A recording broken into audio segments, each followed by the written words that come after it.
So do you see the slides? Yeah. Okay, so just a very few words.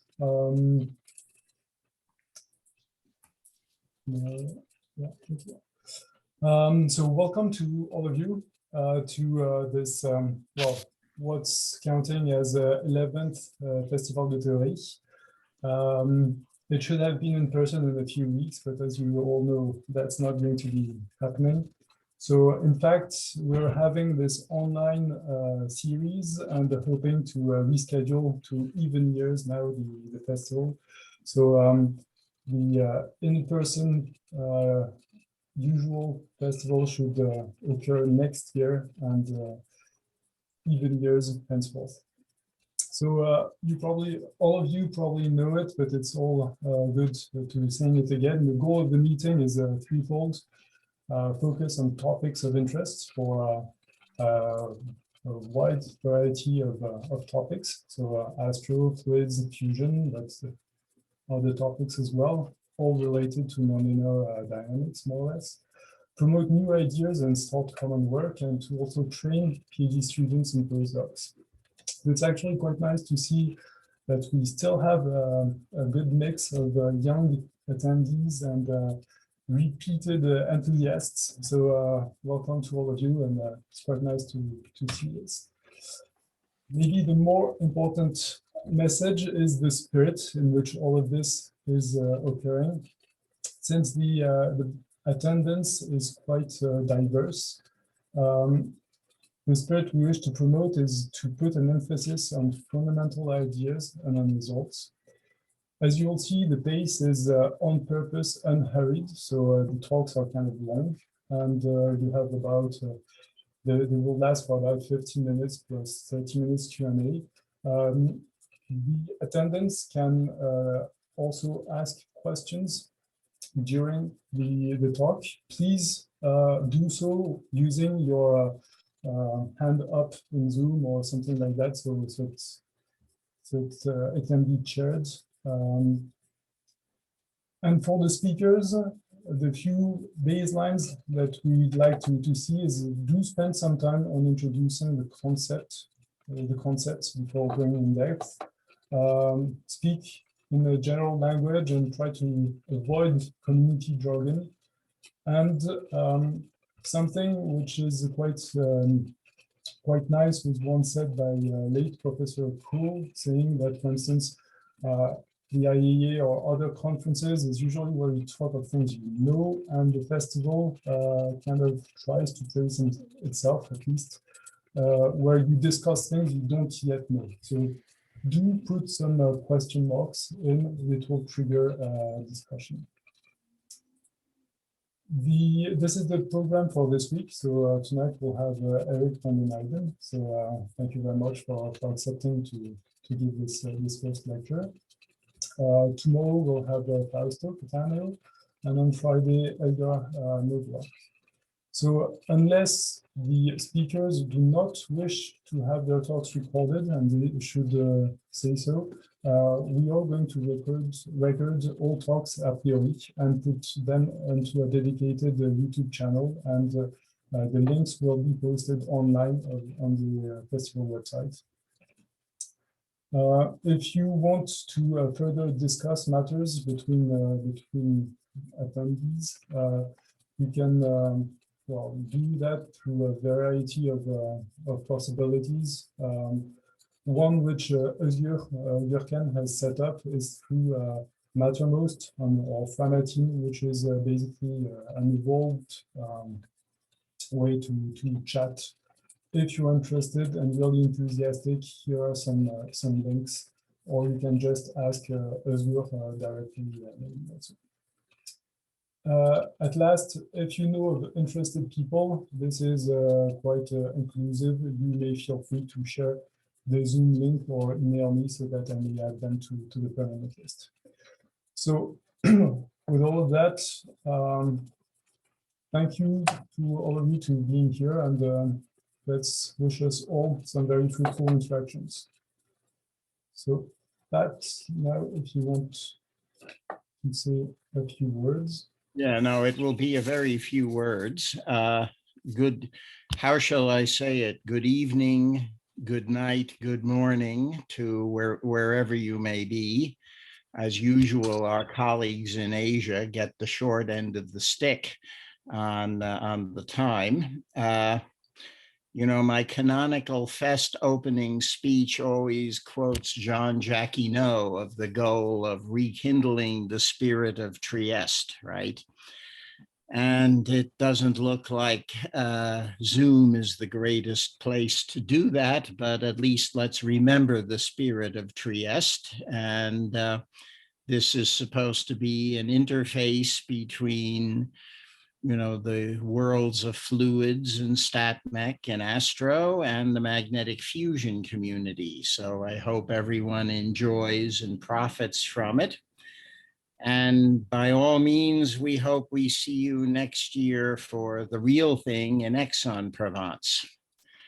And in terms of, you know, particularly our younger colleagues should feel free in the spirit of the festival to, you know, break in and otherwise have their questions and concerns dealt with. So moving to the main event of today, our speaker is Erik van den Eijnden from Courant Institute and Department of Mathematics at NYU.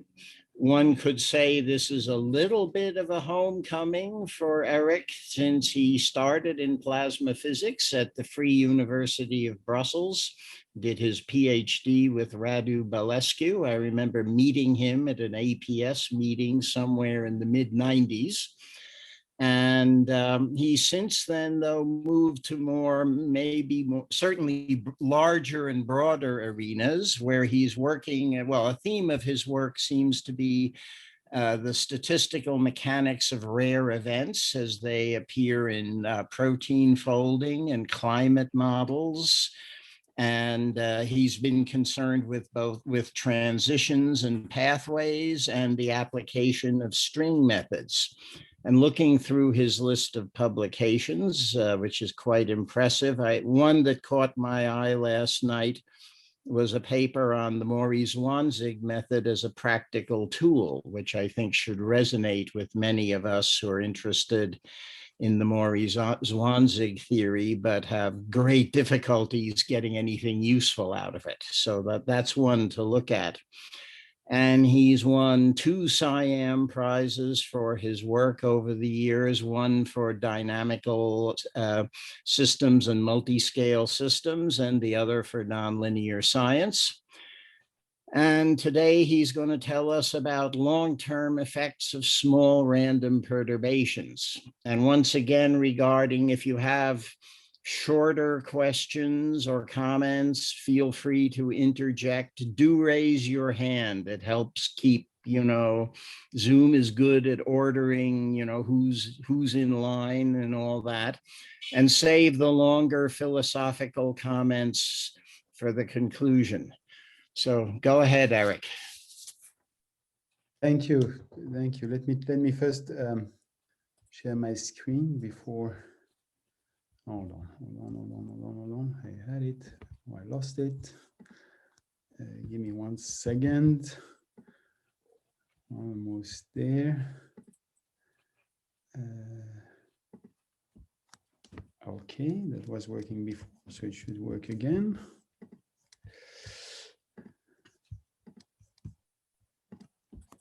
There we go. You see my screen now, right?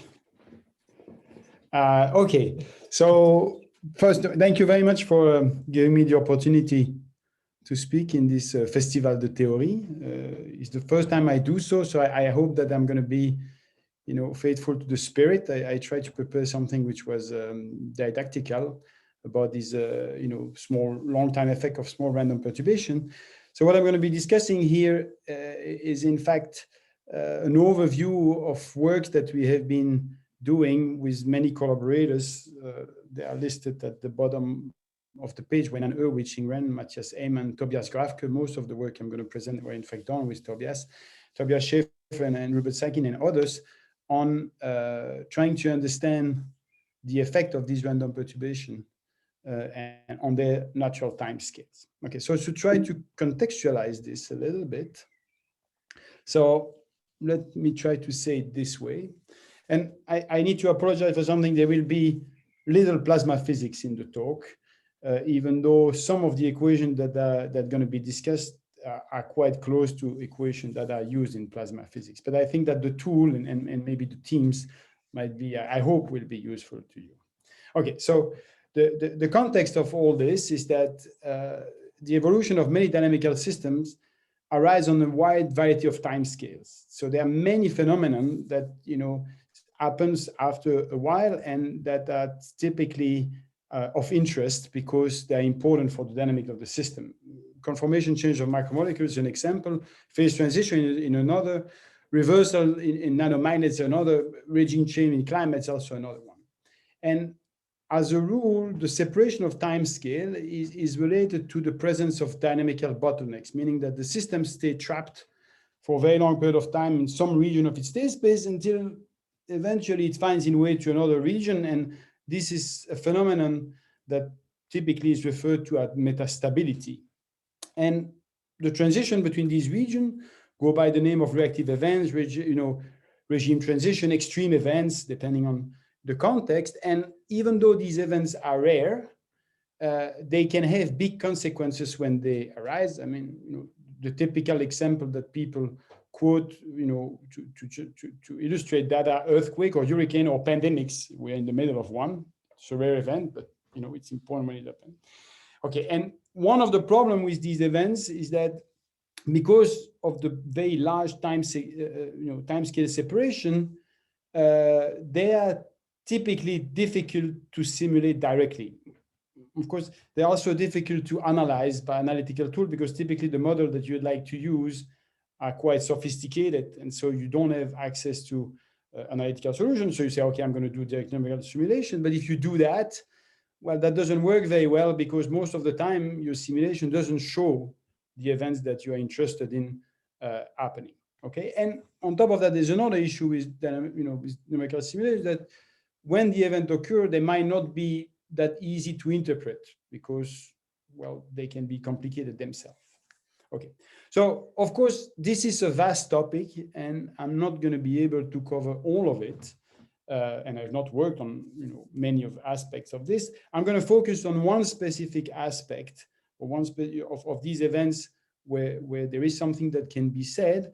And namely, I'm going to focus on events that are called noise-driven, meaning that the system, we have a dynamical system, but in this dynamical system, there are some components that we don't know completely, and so we model them by noise, either random noise, random initial condition, random boundary condition.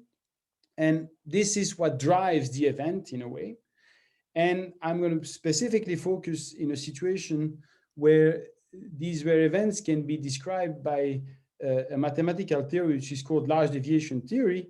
And then I will develop upon that and show you that this theoretical approach allows one to develop numerical tools that are quite useful in a series of contexts. And I don't expect you to know what large deviation theory is, so I'm going to take it slowly and go by steps to try to explain all of the terms that were on this slide. Okay, so first let's go back to something which is before large deviation theory in a way, or if you wish, the prehistory of large deviation theory, and that's something which is called transition state theory, or TST, or Kramer's reaction rate theory, and that was developed by Wigner, Ehring, Oriuti, Kramer more than a century ago. And I think that this is something that to a certain extent, most of you, this picture, you are familiar with. And the basic idea to try to understand rare events is essentially to think about the dynamics of the system as a navigation over some energy landscape. It could be a navigation over a very complicated energy landscape that is typically non-convex. So there's many local minima that are separated by energy barriers. In thermal system, one typically assumes that these barriers are much larger than the thermal energy available to the system. And so as a result, what they do is that they tend to hover near one local minimum on the landscape for quite a long time until eventually they find their way, and they, by a barrier crossing event, and they hop over a transition state, and then they go to another metastable state where they hover for a long time, and then this continues ad infinitum in a way. So the typical jargon here that I use on the figure on the left is the one that, this theory was developed by chemists, and so they were thinking about rare event, but a really reaction where it would go for a reactant to a product through a transition state. What one call reactant or product here is something that varies depending on the situation or one is interested in. So this picture is really the simplest, and it's consistent with large deviation theory. I'll explain that in a minute. But if you just want to have a little illustration with a low dynamical system of something that display that, you can imagine that you have a particle that's evolving by gradient descent on a two-dimensional energy landscape. That's a landscape that you see the contour plot on the figure on the right, right? And so in absence of noise, by gradient descent, it would just fall down towards one local minimum and then stay there forever. But what happened is that there is noise, and so the noise pushes the system around, and eventually there is a fluctuation that is large enough, it's fairly rare, but it's large enough that it will push it above the barrier so that it can actually fall into the other minimum. And typically when this happens, it happens in a way which is fairly predictable, because the most likely point on the separatrix by which you can go from one basin to the other is to go through the saddle point. That's a little bit saying that if you're in one valley in the mountain, you want to go to another valley, unless you're an alpinist and you really want to do it, the cheapest way would be to go to the saddle, not to go to the peak. So that's what's happening here.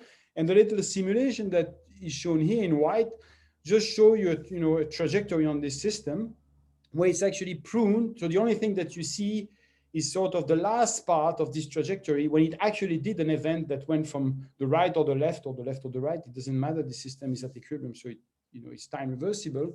And you see that it indeed went, by the transition state, and more than that, it actually followed a path which is this red curve, which is called a minimum energy path, which is also an heteroclinic orbit on this system that joined the saddle point to the two minima by steepest descent. And what it did is that it followed that orbit kind of reverse in time with the noise, and then forward in time to go on the other side. I mean, of course, everything here happened forward in time, just the noise kind of has the effect of reversing time, if you wish. And that's the way the event occurs. So that's completely consistent with the picture of large deviation theory. The little graph that you see where you see this oscillation is just a time series of what happened, where you just look at the x coordinate of the system, and you see that it's essentially reducible to a two-state Markov chain, the dynamics, where the system stays for a while near -1, then hops to 1, then go back and forth. Okay, and so what transition state theory tells you is that the events occur by going through the barrier. The rate, which is the rate that of hopping on the Markov chain, is given by Arrhenius law, so it's exponentially large in the energy barrier if you measure it in units of temperature, and that's the story. Now, the problem is that this picture is quite powerful, but the type of system that I would like to focus on more today are a system in which there is no energy landscape. So this idea that the system navigates on a landscape is just moot from the beginning because there is no energy landscape. So here's a simple two-dimensional example that, just to illustrate that, which is, it's a model that was introduced by Meyer and Stein in the 90s. And it's just a dynamical system subject to noise. So I apologize, I'm using mathematical notation here, but the term proportional to the dt is the drift, which is like the deterministic part of the motion, and then the dw are Gaussian white noise, if you wish. They're time derivative of Wiener processes. And so you need to imagine this system again as being with a drift component, which is deterministic, plus a little bit of noise. The difference between this system and the previous one is that the drift here cannot be represented as being the gradient with respect to uv, the two coordinate, of some energy landscape. Okay, there is no potential, if you wish. And so as a result, the detailed balance is lost. This system can still display metastability, because if you look at the phase portrait, like, you know, the flow lines of the dynamics, if you set the noise completely to 0, you get the little portrait that is shown there, and you see that there are 2 stable fixed point and 1 unstable fixed point in the middle. So they play, if you wish, the equivalent role as being the minima on the landscape and the saddle point, except that, again, there is no landscape. And so what happens here is that in absence of noise, the system would just evolve towards one of these stable equilibrium points, depending on where it starts from on the landscape. But because of the noise, well, the noise will eventually push it from one state to the other. And what happens here is that you can no longer deduce what happens for these events simply by trying to find heteroclinic orbit on the landscape. In particular, the red curve there is the prediction from large deviation theory, and I will show you that it's actually realized for a system like that, that tells you what the system does when it goes from left to right. And so, meaning how does a rare event, a noise-driven event, occur that makes a transition from left to right in this system when that is not gradient, so where there is no detailed balance. And as you see, the way it goes up is no different from the way it goes down. You notice that the system is symmetric left-right. And in particular, you see that the system does something which is different from what it would do simply by, you know, reversing its time. It takes advantage in a way of the noise to actually enter the saddle point in a more easy direction. And I'll try to quantify what that means in a minute. Okay, in a minute. So the take-home message of this slide is that in this case, the path of maximum likelihood by which the rare event occur is no longer the reverse of the deterministic path as far as escaping one of the stable point is. And we would like to understand, what I want to explain is, what's the framework to try to understand what's going on in system of this type, with the idea that, this is the generic situation for driven system, in particular for system, the fluid system or system that come from plasma physics might be within the realm of the theory that I'm going to be discussing, but certainly they are not something that can be described as with, as in detail balance with an energy landscape. Okay, so how do we go about explaining this? Well, we use large deviation theory, which was developed originally, but the first theorem in that context was by Harold Kramer, not the same Kramer as the reaction rate theory. Is the gentleman on the black and white picture here. He was a statistician and actuarian. And then it has been developed for the mathematical part a great deal by my colleague Raghu Varadan. That's the other picture on the slide. And in a nutshell, what it says, the motto of large deviation theory is that rare events are predictable in a certain sense. And what does that mean? That means that their pathway is typically dominated by the most likely scenario for the event to occur. Most likely meaning, in this case, the least unlikely.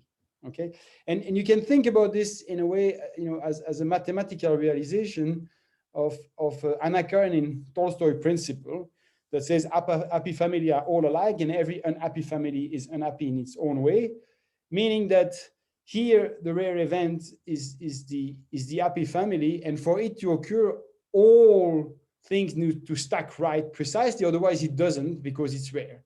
And so essentially there's only one way these things can happen, and that's a good thing for for theory and numerics, because what it says is that when a large deviation principle applies, you can reduce the calculation of the probability of a rare event or the determination of its pathway to a minimization problem. In other words, you can find, there is always an action that, and I'm going to write it down in a minute, that tells you that the minimizer of this action gives you the most likely way for the event, and the minimum of the action gives you its probability, for example, or the time, the mean first passage time that we will take. And we will also see in a minute that this framework has the advantage that it allows one to introduce the equivalent of the potential in the non-equilibrium or driven context. It's called the quasi-potential.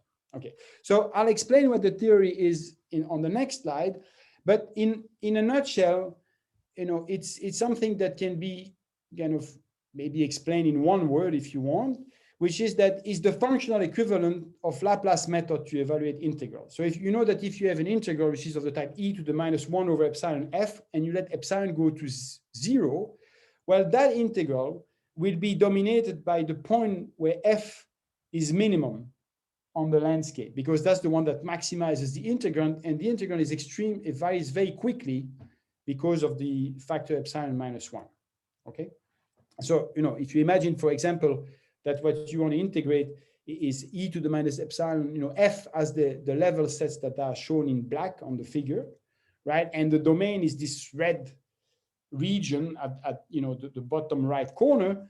What it says essentially that if I want to compute this integral, there's only one thing that I need to know is where is the point where f is minimum on in the domain, and that's the red dot on the figure, okay? So now what we need to simply do is we need to kind of, if you want to do large deviation for dynamical system, is kind of generalize this picture not to integrals, but to path integral, where x is no longer something that lives in R2 or Rn, but is the trajectory of the dynamical system. So let me explain that to you now. So suppose that, and what I'm going to describe here is the Fredlin-Wenzel approach to large deviation theory, where, you know, all of this is explained in great detail in the Yellow Bible, you know, the book that you see on the slide. I think they have by now a third edition. I'm just showing you the picture of the second edition, but I think it looks fairly similar. So suppose that you have a system whose dynamic is driven by a stochastic differential equation. Later, we're going to look at other type of dynamics, but what is a stochastic differential equation? It's the same type of equation as the one that I explained, you know, that I showed before. So it's an equation where the trajectory essentially follows a drift term, which is what's called b here. So if there was only b, it would be the equation of dx dt equal bx. That would be kind of the, you know, the vector field that moved the trajectory. But then you add a little bit of noise that can be additive or multiplicative. And the way you add it is essentially in the form of a white noise. So W here is a Wiener process, and you should think about the dW as a white noise, so something that has no temporal correlation. And there is this little epsilon that has been put there, which is measure the noise amplitude. Okay, so if you want to think about this, you know, either as a probabilist or more as a physicist, what you would do is you would say, well, okay, I can write down a path integral for the solution of this equation, and then this path integral will be such that because the noise is scaled by square root of epsilon, there will be, you know, the path integral will involve an exponential of minus 1 over epsilon of something, and that's the same, you know, it's kind of similar to what I explained before for Laplace. And so you would just say, well, let's just find the path that minimizes this action that I've written there, and that's going to be the path of minimum action. Okay, so you can do that this way. If you're more analytically minded, and just, you know, for the sake of completeness, there's another way you can think about that. Let me just explain that very briefly. It's just as simple. What you do is that, well, you can write for a system like that, for an SDE, you can write down an equation for the probability density function of the process. I denote it as rho on the slide. And so what rho is a function of t and x, and it just gives you the probability density to find the trajectory at position x at time t. And it satisfies what mathematicians call the forward Kolmogorov equation, which is nothing but the Fokker-Planck equation of physicists. Okay, and as you can see, this equation, it's a conservation law where there is a term which is the highest derivative, the Laplacian in the equation, is proportional to the small parameter epsilon. And so you can use standard tool for singular perturbation to analyze this equation. And if epsilon is small, the typical tool that you would use here is WKB type ansatz, so WKB expansion. And what we will see is that large deviation arise actually at leading orders in WKB expansion. So what you do is that you say, well, let's look for a solution in the form of an exponential of minus 1 over epsilon times phi. You plug this ansatz into your Fokker-Planck or forward Kolmogorov equation, and you only collect the leading order term. So you neglect any higher order term in epsilon. And if you do that, you will notice it's simple exercise that you turn the Fokker-Planck equation for rho into an Hamilton-Jacobi equation for phi, which is the phi that appears in the ansatz there, which with an Hamiltonian that is the one that is written on the slide. And then you realize that, well, Hamilton-Jacobi equation have the property, there are no first order equation, all second order equation have disappeared. So you can solve them by method of characteristics, or equivalently, there is a variational formulation for their solution. And so you can write down a variational formulation. And the variational formulation that you have for the solution is the one that is written in the box at the bottom, is precisely the minimization problem that you would have gotten if you have gone the route that I was explaining before, namely write down the path integral formally for the solution of the SDE and just evaluate by Laplace method and find what's the minimizer of the integrand, where you have got exactly this. Okay, and so that's the minimization problem that we want to solve. Typically, so this is what happens if you look at the solution on a finite time interval. But you can also look at it on any time interval. And in that case, you have another minimization problem that arises, which is the same as the one before, except that you also make sort of a minimization over time. And that is what defines the quasi-potential. So the quasi-potential, if you wish, is an object that depends on, unlike the standard potential, depends only on one coordinate. This one depends on two coordinates. And it essentially is measuring it's finding the path of minimal action to go from X to Y, so two positions in your dynamical system, by all possible paths in all possible times. Okay, and this guy is very important because it plays the same role as the standard potential on long time scale, meaning if you look at what happened on exponentially large time scale, on Arrhenius time scale, if you wish, that are exponential in the amplitude of the noise. For example, the quasi-potential allows you to characterize what is the invariant distribution, the equilibrium distribution of the process. And it also tells you, for example, what's the mean first passage time at which the system can go from one stable equilibrium point from the deterministic dynamic to another one, these noise-driven examples. Okay. And I don't want to dwell too much upon this, but it has a nice geometric interpretation, which is that at the end of the day, when you calculate the quasi-potential, what you're actually trying to calculate are just geodesics. It's geodesics in a kind of strange metric, but they are geodesics on your landscape, right? Which are, geodesics are paths of minimum length. And these paths of minimum length are here the path of minimum action that tells you how things tend to occur when they are noise driven and the noise is small. Okay. And again, once you have done this, well, you're in business in a way, because if you have the system at hand, you can simply try to minimize this action to try to find what's the most likely pathway by which a rare event of interest will occur. Okay, and this is called Festival de Théorie. So I'm not going to be discussing too much about numerics, but let me just say that we have developed methods over the years to actually do this minimization quite efficiently. Okay, I'll get to that a little bit more in a minute. So maybe going back, because this might actually sound a little bit obscure, all of this, but I mean, this framework allows you to recover the result that we knew from before in the case of systems that are in detailed balance, meaning on systems that are such that their evolution is a navigation over an energy landscape plus additive noise, like the one that's there, the one that we showed before. In this case, you can show that the path of maximum likelihood is indeed this minimum energy path, which is shown in red. And you can also show that the quasi-potential is the potential. Okay, so in some sense, the theory kind of tells you or recover what you already knew in the context of these systems through reaction rate theory and transition state theory, but it allows you to extend it to non-equilibrium system. Okay, and the computational side, this is the little movie that's there. Essentially, what are these string methods and minimum action method that I'm not going to describe in detail?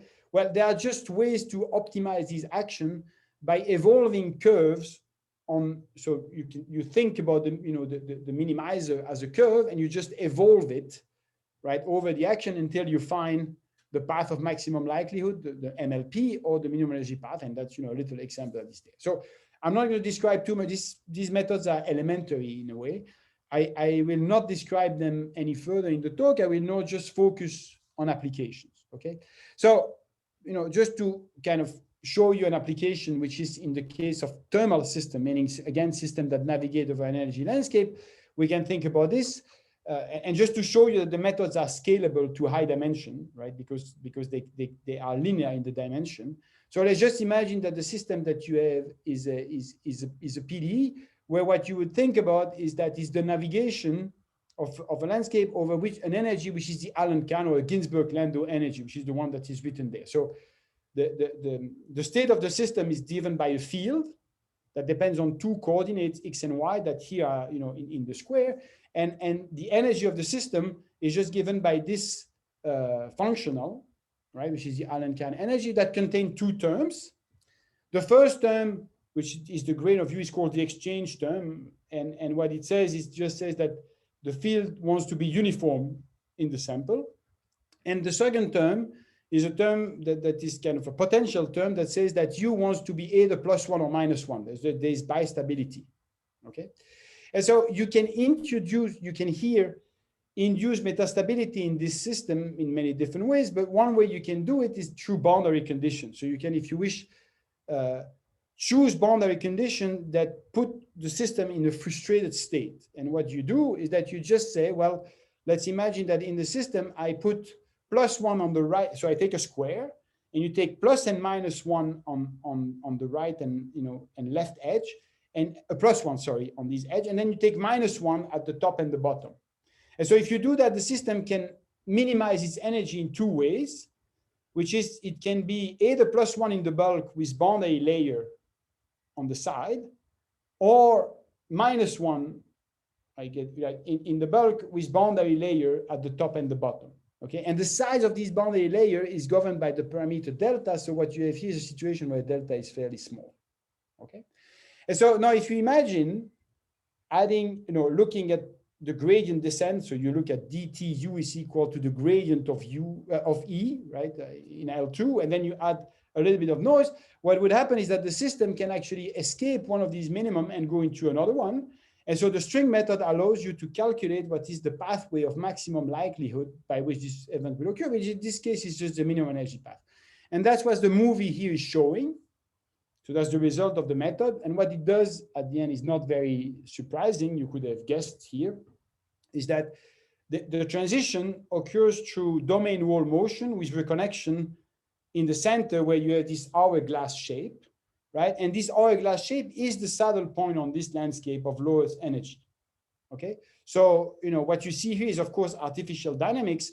The actual dynamics would you would see these guys over a little bit, the boundary layer, but then eventually there would be a fluctuation that is large enough that it would reach the hourglass shape and fall on the other side and then do that again and again, okay? So I'm not going to discuss that much more, but we have over the years, if this kind of system that you're interested in is a system that navigates over an energy landscape, you can apply these methods. And these slides here that I'm not going to go over in detail show two applications among several that are about micromagnetics, where it's a bit similar to the energy that I showed before, except that it's the Ginzburg-Landau energy for a vector field, which is the magnetization in the sample, and it also displays metastability. And then we have done a lot of these applications in the context of molecular dynamics. That's the second movie that you see where there's a collapse of an hydrophobic chain. I'm not going to discuss that too much. If anyone is interested in that, I can give them detail offline. I would like to go back to the main topic here, which is driven systems. So in driven systems, right, again, there is no energy.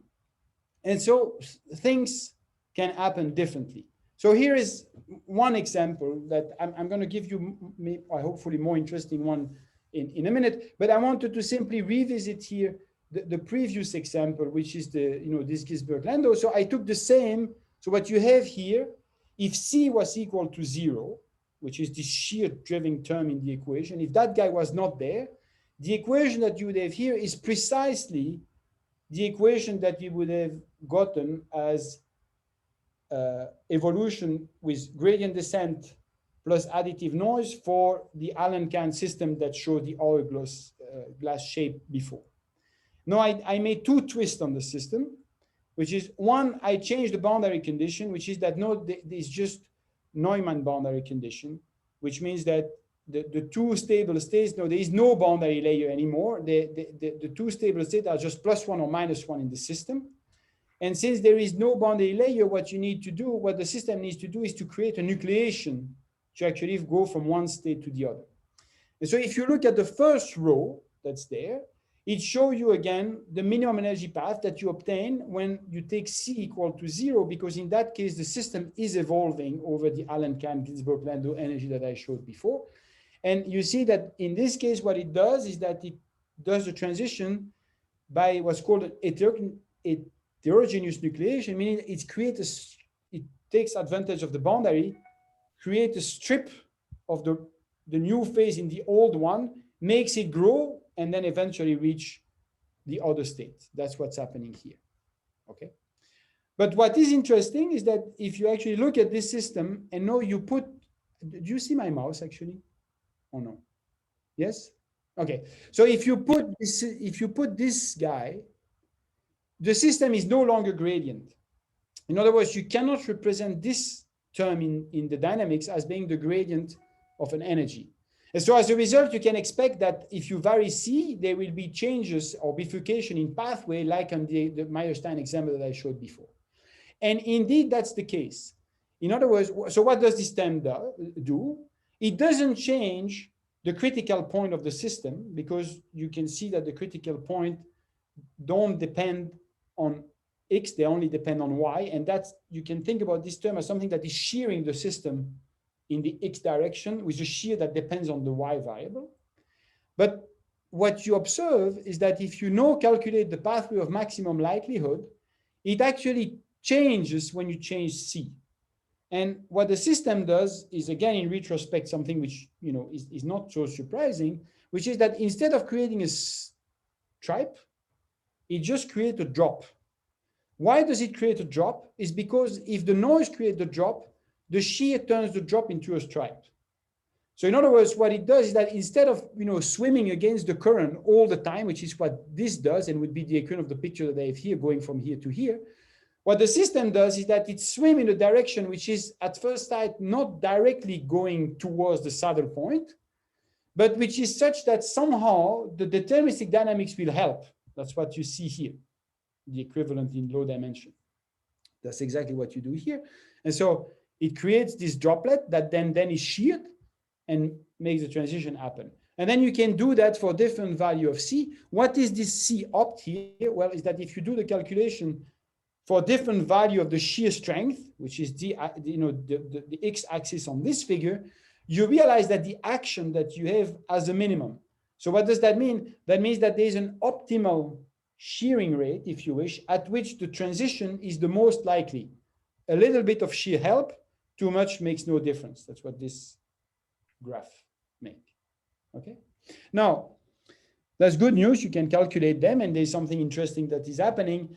The bad news, and that's a warning that, is that unfortunately, these are non-gradient systems, and so many things can happen. And so if you calculate, things, you realize that there are other pathways by which the system can go, and these pathways don't go from critical point to critical point. What they do actually is that one of these pathways go from a critical point to an unstable limit cycle on the separatrix between the two stable phase, the white and the black, that then goes on the other side. And the difficulty the difficulty here is that making sure that you have identified all the relevant pathway is hard, because there is little theory that allows you to say anything definitive about this. The good news is that you have a numerical method that you can now use to try to investigate, as thoroughly as possible all the pathways that you have. So here is this unstable limit cycle that you have. So that's something that is identified along the path. That, as I say, it has stable direction on the separatrix between the two stable phases, but it would otherwise be unstable. Okay. So let me give you another example that might be a little bit closer to your heart. Could I ask a question at this point? Of course, of course. I mean, so the system you just talked about is eerily familiar, you know, the nucleation in problem. The system is very similar to the Cahn-Hilliard-Navier-Stokes or Cahn-Hilliard genre of family. Have you implemented Cahn-Hilliard in this? There wouldn't be Navier-Stokes, there'd just be a prescribed flow. Have you tried implementing this method for that? No, but it's a good point. Yes, you could. I mean, if you go into the classification of model A, model B, then there's model H, right? Right. The model H, which is the one, but that was a bit more sophisticated because that one would be actually coupled to Navier-Stokes equation. Right. Is a class where potentially this could be applied. No, we have not we have not looked into a system of that type. Well, the sort of where the question would go in that is one of the things one is interested in is these domain coalescence or merger things, right? And one wonders what this would have to say about that. So that, I mean, since I've not looked into it, I cannot say anything definitive about this. It's not clear that it is within the realm of what I describe here. If it is, meaning if there is a large deviation principle that you can write down, then in principle this can be applied. Okay. Thanks. Okay. So let me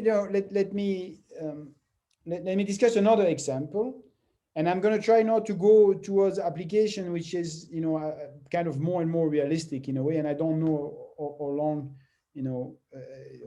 Or far I will go. So the one that I see is kind of already a problem that comes from fluid in a way, or it's fluid inspired, even though it's a cartoon in some sense, and that's Berger's equation. Okay, and what's interesting here is that it shows you may have wondered in the previous example, what is this epsilon? Mathematicians always, when they want to do an expansion, they always put an epsilon, then take it to 0. But typically, physicists want to have epsilon equal 10 and still apply the method. So, and it's not clear what epsilon should be. Okay. So here is an example where one can maybe try to see what happened in this case. And I'm going to kind of just zoom over it. So imagine that you look at Berger's equation, which I think, all of you, most of you are familiar with. In which what you do is that you put a white in time forcing random, which is white in time, but with a spatial correlation, is smooth in space. And the idea is that you would like, to think, if you wish, about this model a little bit as a caricature of Navier-Stokes with all the pressure. So it's really, something which is quite naive, but where what you have is that you're injecting energy, right, or perturbation at the large scale. That's what this is doing. And then if the viscosity term, which is nu, is sufficiently small, what you have is that you have a cascade of energy, and then it's dissipated on the small scale. Of course, in Berger's, all of this is very, very simple to explain, because what Berger's does is just it creates shocks, and then you have dissipation on the shock. So we know, what is the dissipative anomaly in the terms of people that likes turbulence theory.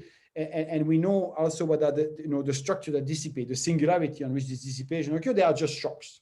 Okay. So I'm not going to look into that here. I'm just going to look at the following problem, which is imagine that I look at this system and I look at it in a situation where nu is small, but imagine that it's fixed. There is no, I don't want to take the implicit limit. The noise is fixed.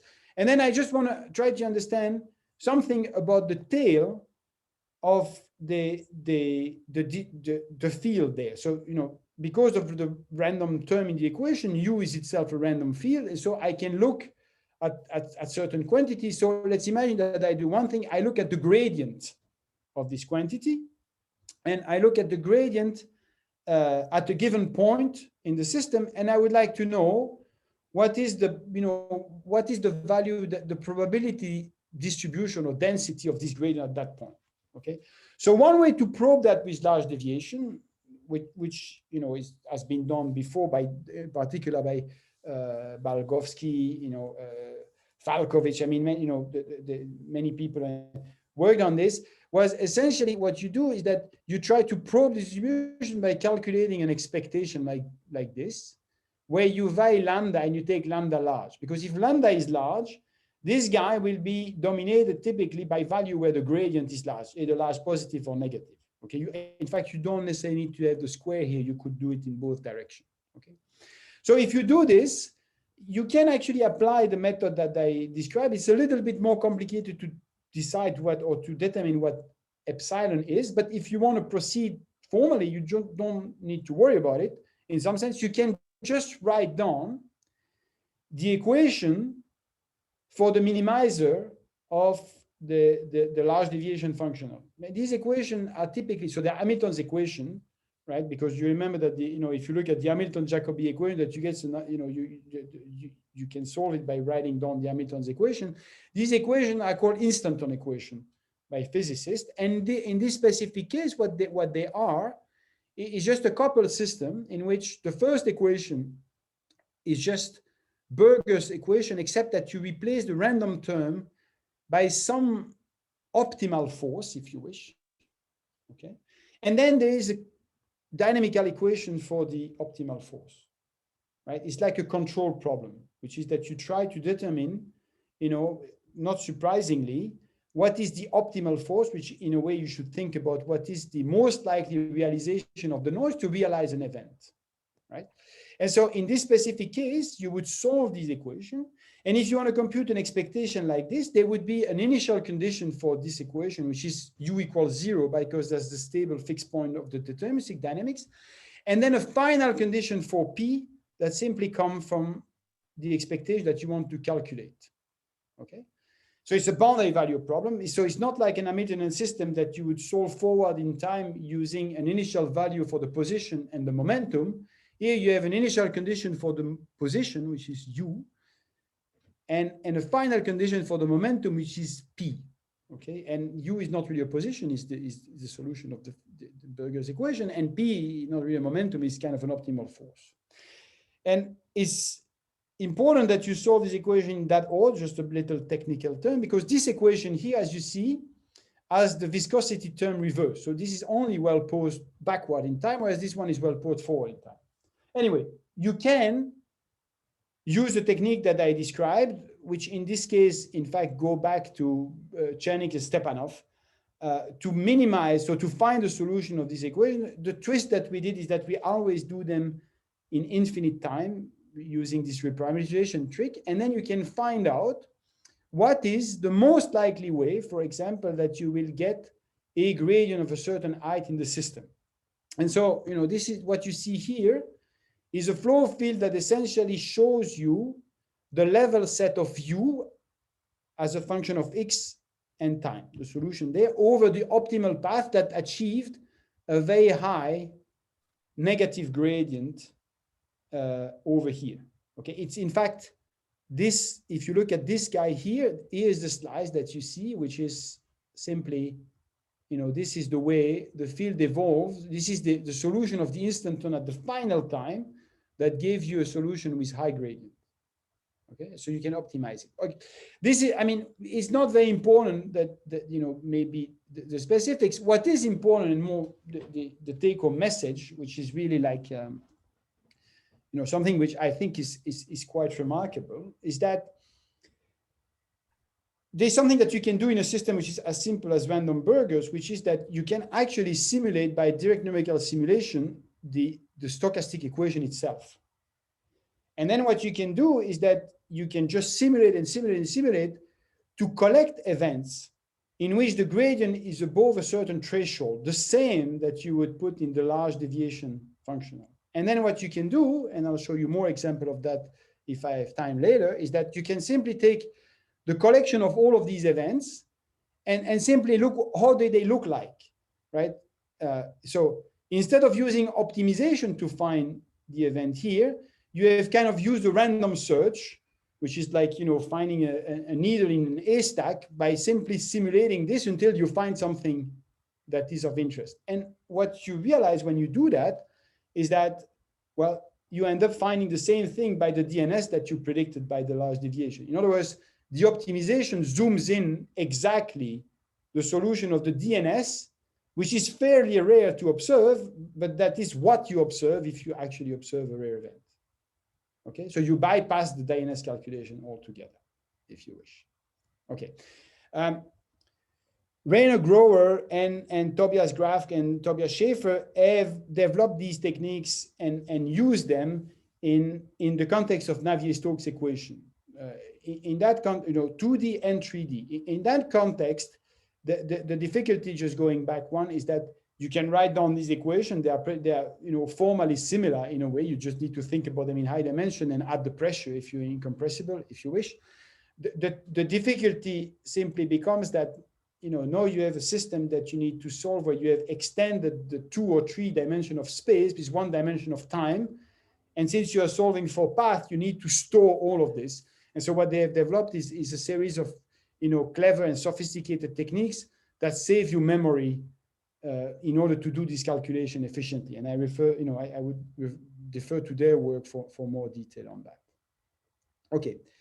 And maybe I should have said that before.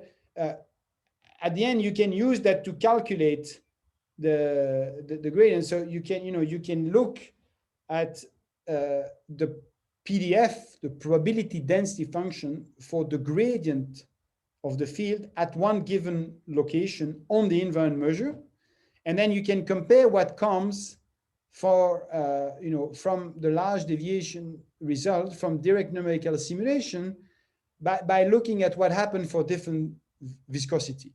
And you see that, not surprisingly, the large deviation always ends up capturing the tail of this probability distribution function. So once again, if you're only interested in these rare events, you could bypass the direct numerical simulation. This, and then I move on from this example, just to commit with the proviso, is analyzing in some sense a regime which is not very interesting for turbulence because these are viscous shocks. These are rare events that are rare because they occur for gradient that are sustained even though they're in the viscous range. So if you are really interested in turbulence, this is not what you should be looking at. You should be really doing this calculation by playing not only with the size of lambda, but more importantly with the size of the viscosity and taking the viscosity to 0. And that obviously is much more challenging numerically, and that has not been done. I think that what Tobias and Tobias Grafke and Tobias Schaefer and Rainer Grower want to do is along these lines, but I don't think that at this point there's definitive results on what this instanton would be in situations that are truly relevant for 3D or 2D turbulence, fully developed turbulence. Okay. I don't know how I'm doing with time. How much time do I have? Right now it's 10:03. I mean, you could go, speaking wise, maybe another 10 minutes would be fine. Guillaume, you agree? Yeah, for you. Yes? Yeah. Okay. Pick one and yeah, exactly. So I'll do that. So I'm gonna give you 2 examples from geophysics that are a little bit more. I plan to discuss 2 examples from geophysics that are a little bit so they are more on the one hand more interesting kind of physically because they are more realistic system, but on the other hand they also I chose them because they put twist where you need to modify a little bit the theory. So there are other instances of large deviation theory that you need to do. So in the interest of time, I will skip the zonal jets. This was about this. You can always ask me about question later, right? This was about, the stability of the band in Jupiter, if you wish. I'll skip that because in some sense it's a little less achieved. And I'm going to briefly discuss rogue waves. Okay. And I think we can be quick here because it's actually, we know most of the technical background at this point you have. Okay, so what are rogue waves? So they are freak wave, also there's the other name, that are deep water waves. So they are not like tsunami, they are gigantic waves that occur in deep water on the ocean. And they are defined by oceanographer as wave whose crest to trough height exceed twice the significant wave HS, that's the standard deviation of the surface elevation. So they are waves that are much bigger than their surroundings, which means that if they occur in stormy conditions, they could really be very, very big. Okay. And in fact, for quite a long time, they were thought to be, you know, among the tales that were, you know, told by mariners and not existing in reality, a little bit like the crowd and all of these things. But it turns out that they are real. And the reason why we didn't know so much about it is because typically when you are a mariner and you encounter one, well, that's the last thing you see because it would sink your ship. Okay. And so there's an interest in trying to understand what they are, and their mechanism is not fully understood. There are two images. This one is not very spectacular. It just is spectacular if you look at the scale. That's one that was taken by an oceanographer. Let's look at this one. This is a rogue wave that was taken, you know, by the chief engineer on a tanker in 1977. That's the wave. The only thing that you need to, you know, to realize what that is actually is that this tanker is 25 meters above sea level. And as you can see, the wave will submerge the deck by many meters. So it's really a big thing that's happening. Okay. Now, even this wave here is a little bit anecdotal because nobody would actually be able to measure really what's happening here. But here is the first, on this graph, here is the first evidence of an actual rogue wave that it's called the Millennium Wave. It was observed in 1995 on an oil rig in the Dropner platform in the North Sea, where they simply measure the height of the rig. And what they observed, it was a fairly rough sea. And as you can see, what they observed here is that, well, you know, you had this big wave hitting, but at some point there's really a big one that hit because that one was like, you know, 25 meters high. Okay. And if you look here, this is a zoom on what's happening here. Right. So that's really, this one qualifies as a true rogue wave according to the definition, a bit arbitrary from the oceanographer. Right. And the one thing that I just want to draw your attention to here is that, well, since then, other measurements have been obtained. And so this is another measurement of a slightly smaller wave that hit another platform, you know, Andrea, in 2007, so, you know, about a decade later. But as you can see, and that's the remarkable fact, the recording of this wave is eerily similar to the recording of that wave. Okay, so when these waves occur, it's not that they occur in different ways. There is something predictable about them, and you know, so you know, by now this like smells like large deviation, which is like how maybe I can explain them through large deviation. Okay, so that's what we try to do. So you know, the way we did that, and I'm going to show you experiment. Rogue waves are difficult to observe in the ocean, even though I think there is satellite data. But I'm going to just show you rogue wave that they are created in tanks. Okay, so it's a wave tank where what you can do is that you can, you know, you have a wave maker at one end, and so you can create wave, and then you observe what they do. And from time to time, these waves hit, you know, do a rogue wave, then you can actually try to understand how did it evolve and when to there. Okay, these are right. And I mean, I think I even have a little movie here. This is another tank. This sound, do you hear the sound or no? Yes, probably through my mic.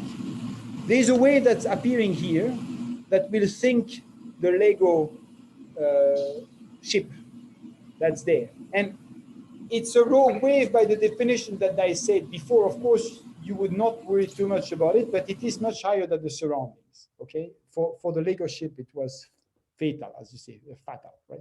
Okay, so, you know, the way, so there is a type of theory that we have investigated, or mechanism that, you know, that people believe could be the right one for this wave, namely that the surface of the ocean can be, in deep sea, can be well modeled by the nonlinear Schrödinger equation.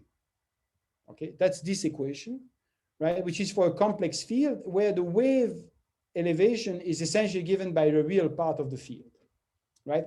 And that's, you know, that's okay if you look at something which is unidirectional, narrow banded wave field at the surface of the fluid, where the waves are just propagating, you know, in one direction.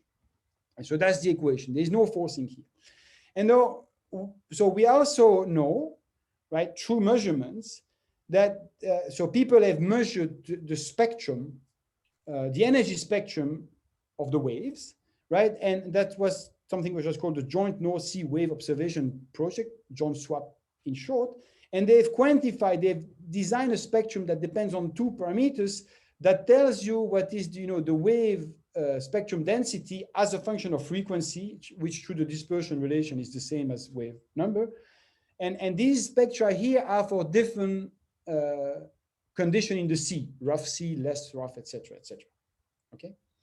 And so what we did here is we said, okay, I mean, with, one little issue that is difficult in systems that are in detail balance, you have what's called the fluctuation dissipation theorem that tells you essentially how to put noise in the equation in a way which will be physically meaningful.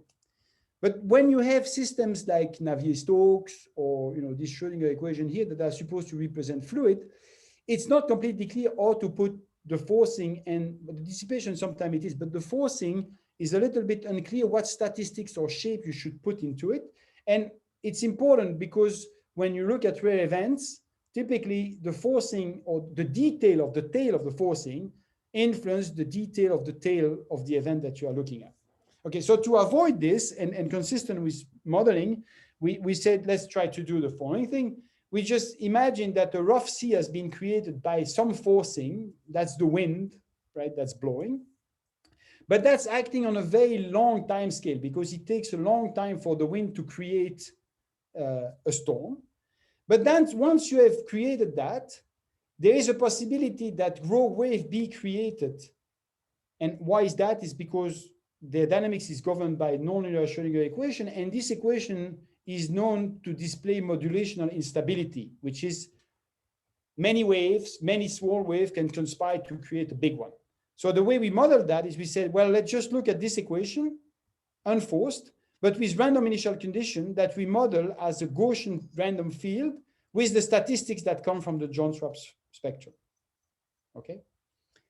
And if you do that, the mathematical model that you can think of is really this. You say, well, I have a deterministic dynamical system with random initial condition that, for example, could be Gaussian with a given spectra. Okay. And what you're interested in is simply calculating the probability of some observable at later time. So here you could look at the height of the field and ask what's the probability that it is above a certain threshold at a given time t if this guy solved this equation with this random initial data. Okay, so the only thing that's random here is the initial data. Each time you pick an initial data, you get a certain height at time t, and you just count the one that are above a certain threshold. So it's a problem that you can obviously do that by Monte Carlo. You just generate many initial conditions, propagate them through the equation, and count the one that satisfy, that meet the event, that realize the event. You can also do it by large deviation because you can write down an action in this case. Okay, so that's what we did, and I'm going to skip the numerics. So it's again, you can turn this Monte Carlo problem that is quite inefficient into an optimization problem. Okay, and so what we did here, that's just an example, is that what you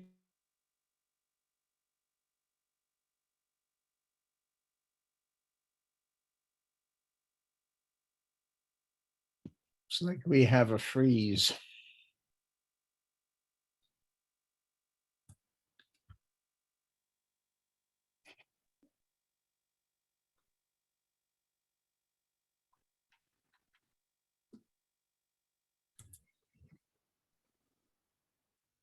Trying to contact him. Let's see if he answers. Eric, you're frozen.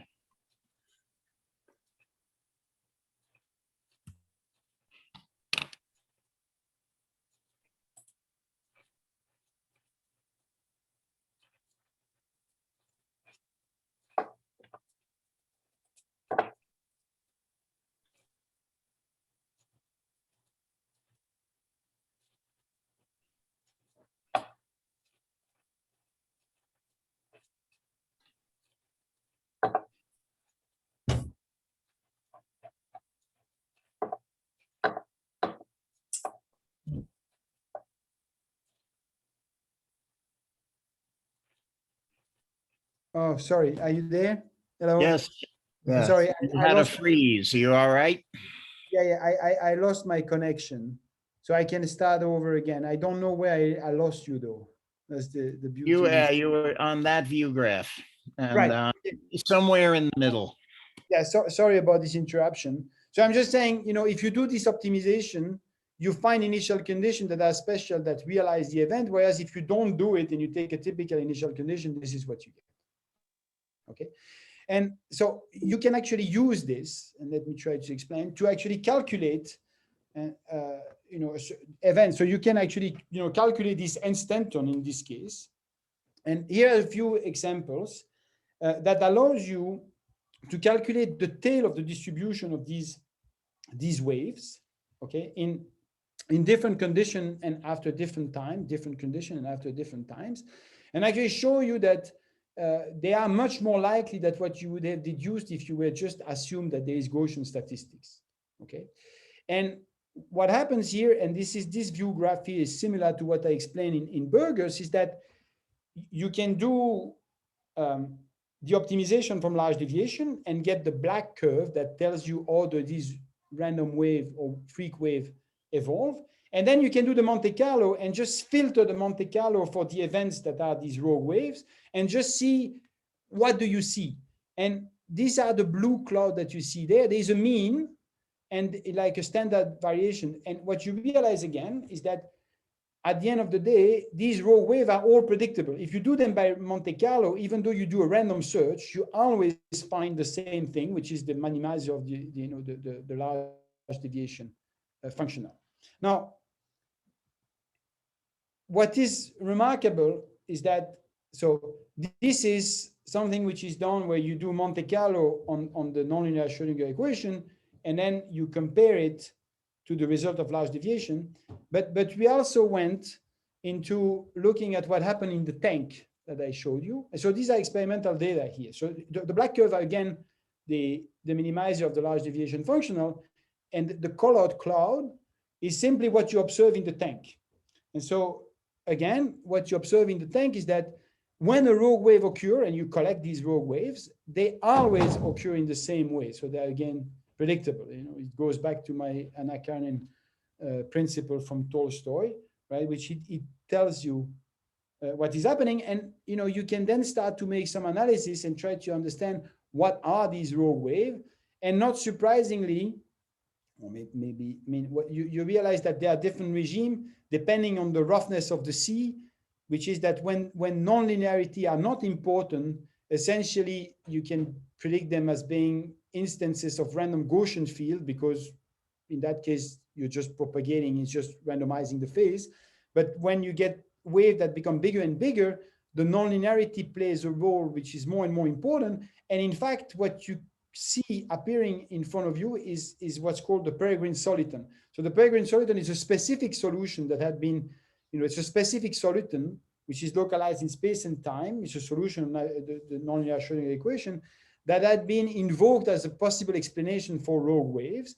But the problem with this explanation is that it comes with no probability. In other words, you can write down peregrine soliton of any height you want. And since you don't, they are just instances of solution, some kind of curiosity of the nonlinear Schrödinger equation, you don't know what are the probability.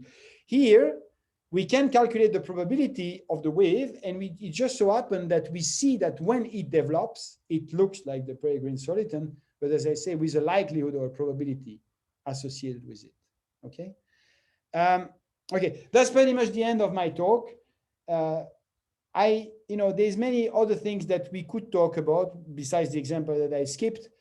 Maybe one thing that is important here that I should, as a disclaimer, is that I have discussed situation in which large deviation works, but this is not the only way rare event can occur, because sometimes entropic effects are what causes the metastability, and that requires more sophisticated tools. Like, this is an entropic effect.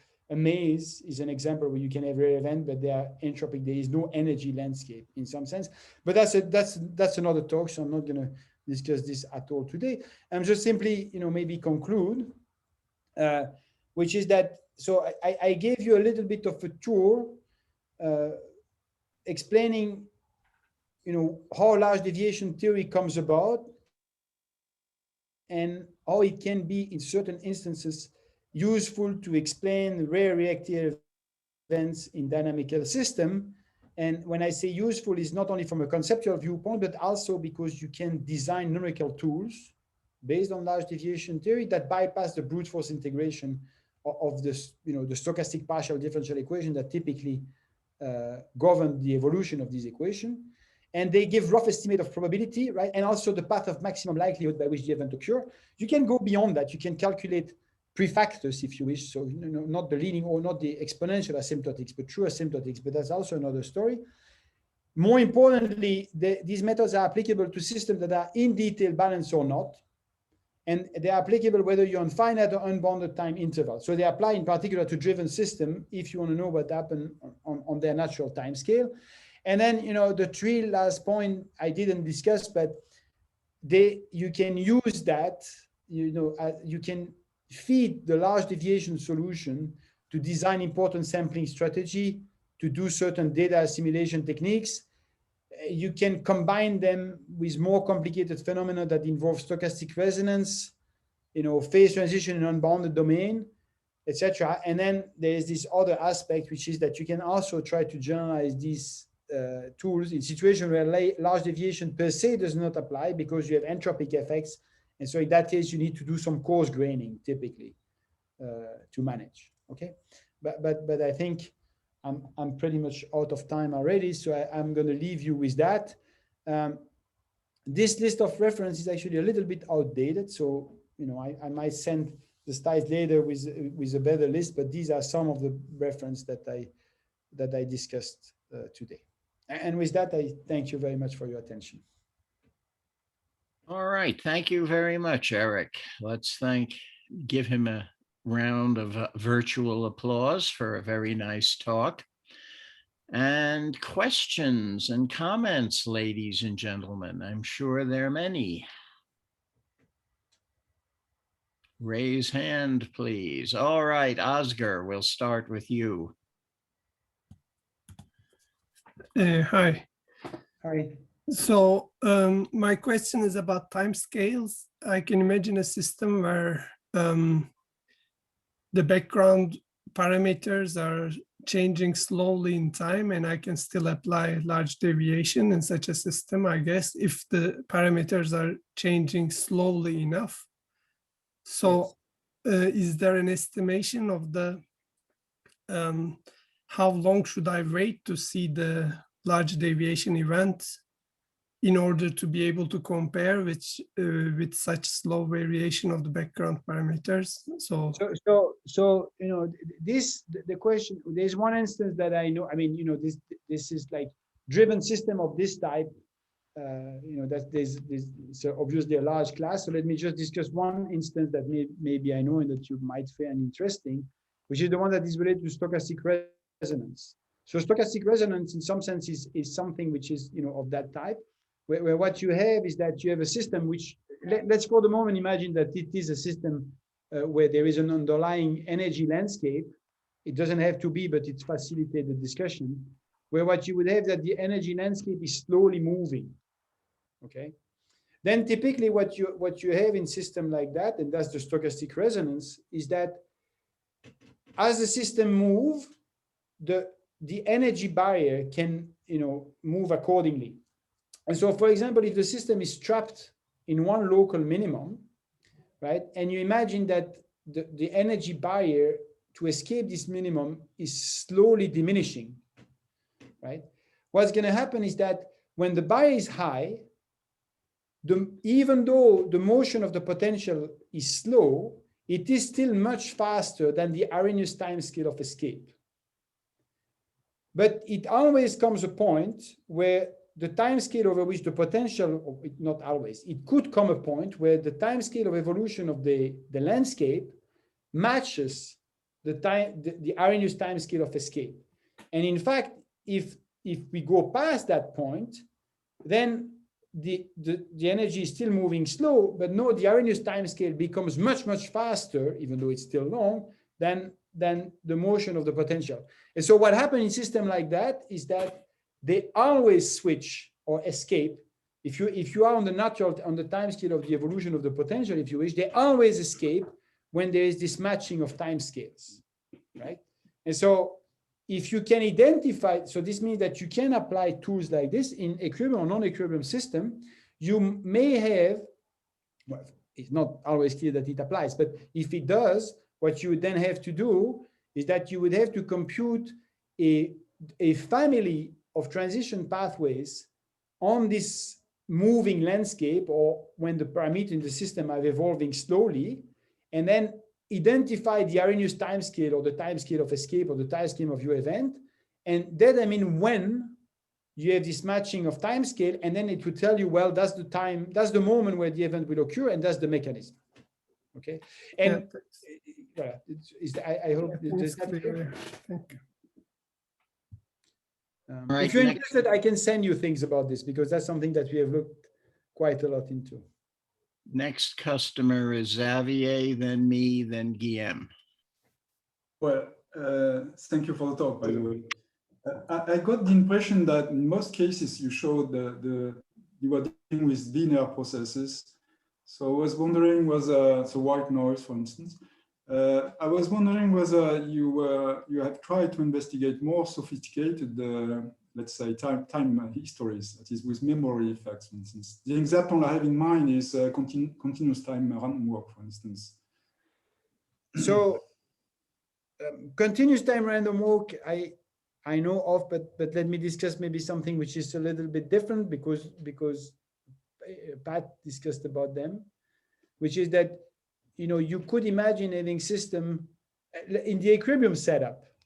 You could imagine, you know, if you think Morris-Wanzig, replacing your Langevin equation by a generalized Langevin equation, where you would have a memory term, and then, you know, in order to be in detail balance, you would have to combine this memory term with a noise which has a non-wide correlation function, which is exactly the memory, the kernel in the memory term, right? So for a system of that type, you can write down the action which is similar to the one that is here. It's just that it becomes non-local in time, right? If I go back at the very beginning of my, sorry, I'm going to try to do that quickly, right? And you see, like, okay, wait, up. I wrote the action somewhere, and I'd like to get back there. Sorry, it takes a little bit of time. Right, so you see, when I wrote the action here, right, this guy, maybe it's a bit abstract, but this is, you know, this is a scalar product which is in a given metric. This guy is associated with the noise that is here, and so that's the spatial correlation, if you wish. Okay, but you see that there's only one integral in time here in the action.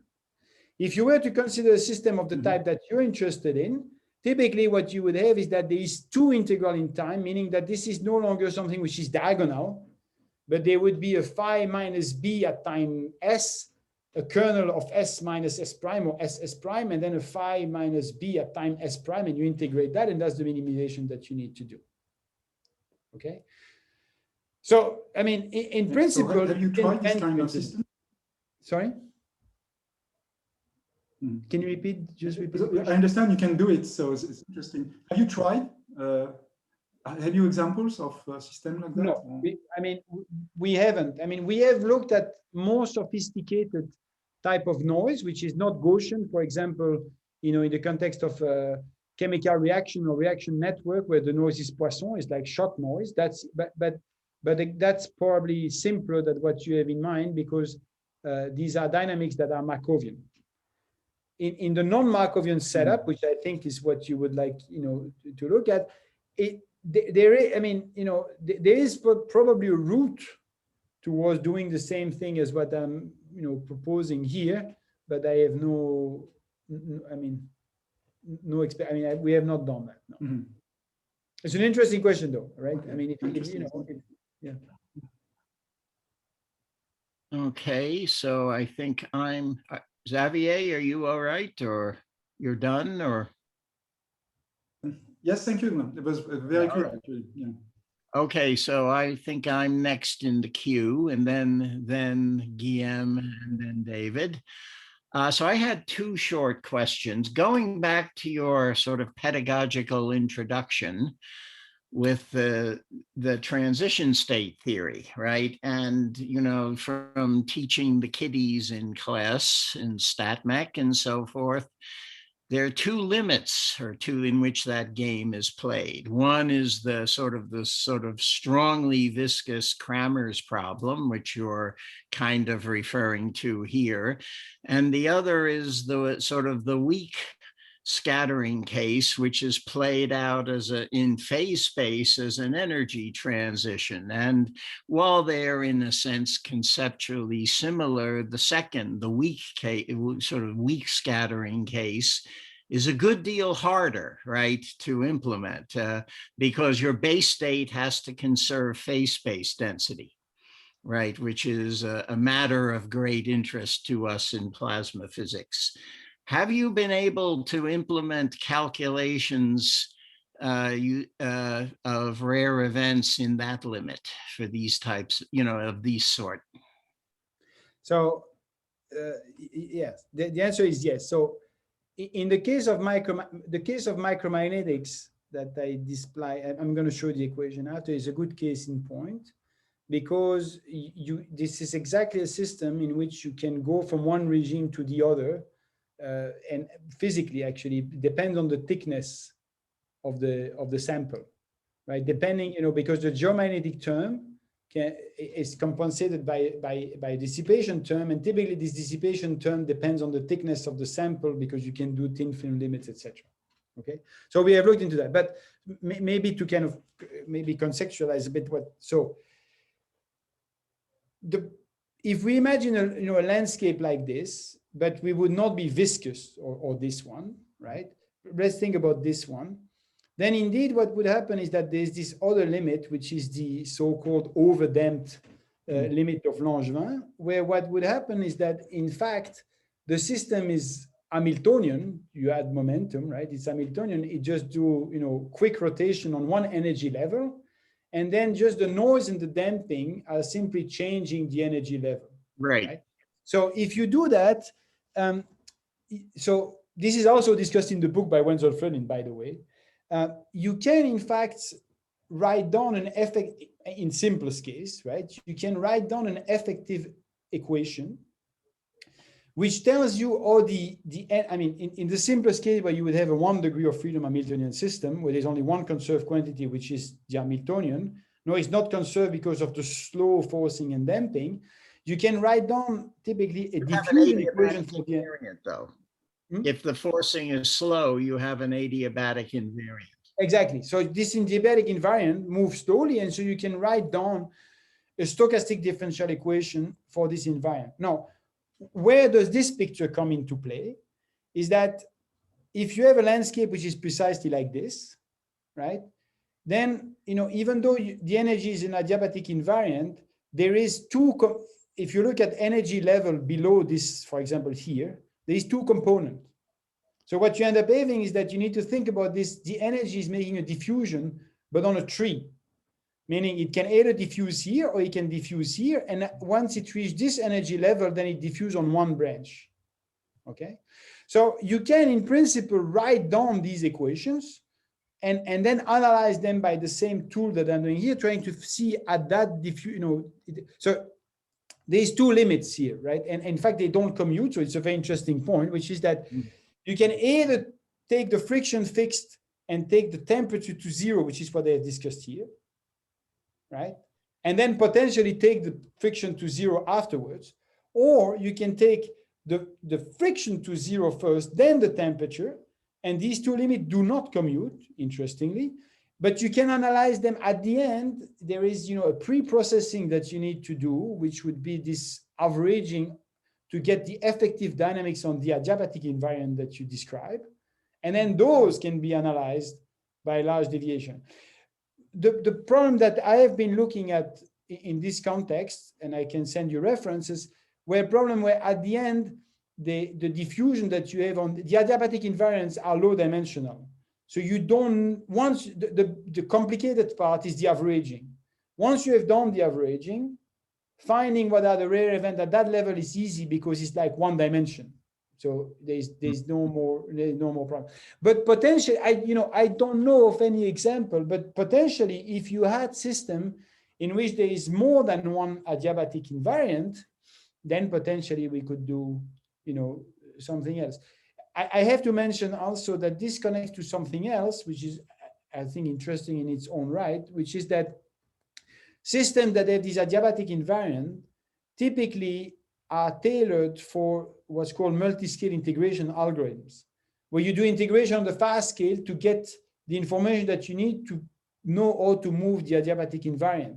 And so you can actually combine all of these things together in a numerical way, meaning that you don't necessarily need even to do these averaging analytically. You could potentially do them numerically.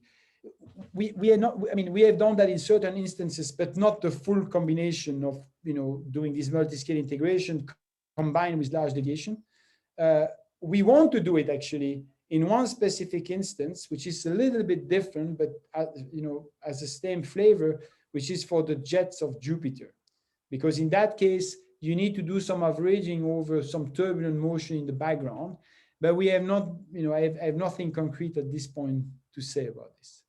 That problem, by the way, is very similar to Hasegawa-Mima, because it's the QG equation. That's something that Norman, in fact, is looking into right now.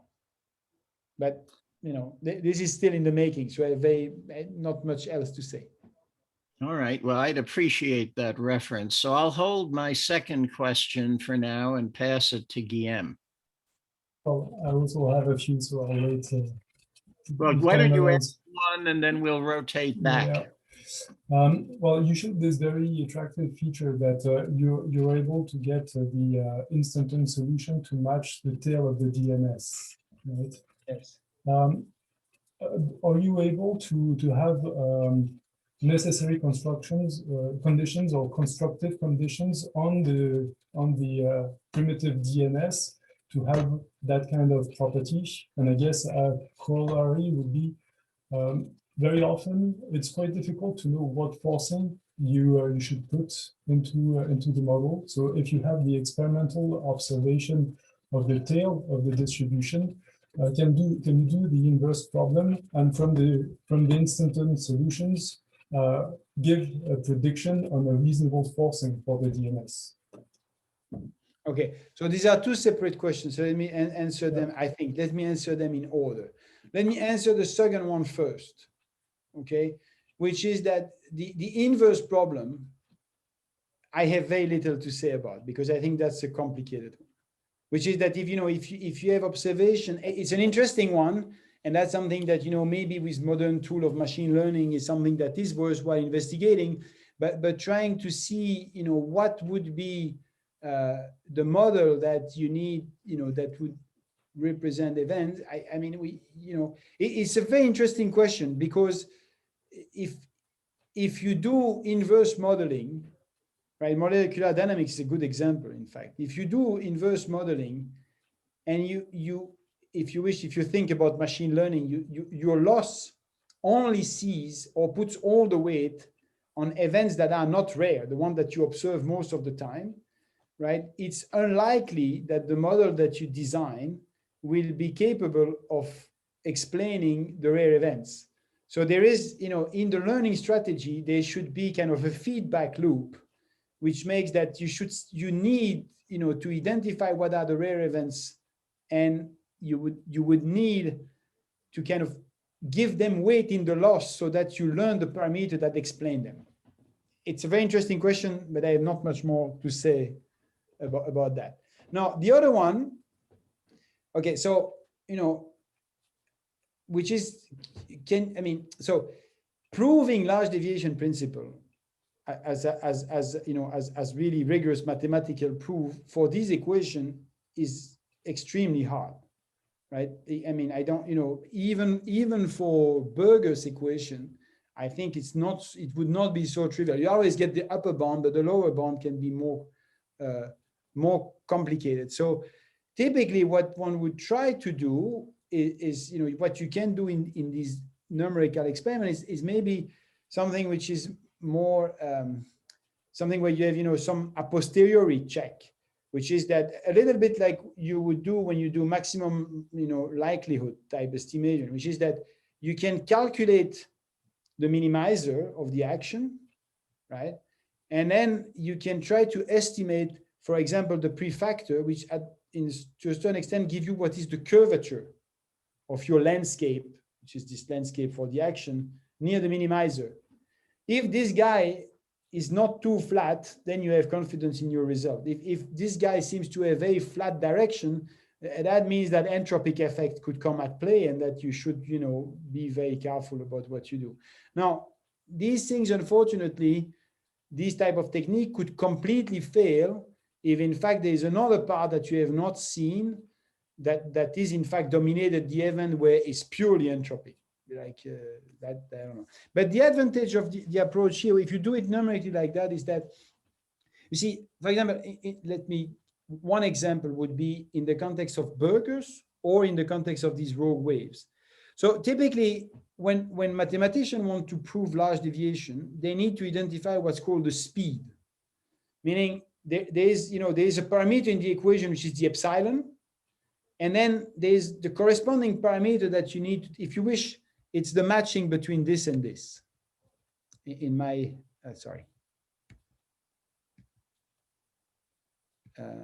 right here, you see, in example like this, right, the epsilon that is here is the epsilon that is there. And in particular, so you could imagine that in more complicated situation, whatever plays the small parameter there, like for example, the viscosity in Navier-Stokes or in burgers, right, may be what dominates here, but not in a simple way like that, where it's just, square root epsilon. It could be a function of epsilon here that you don't know a priori, okay?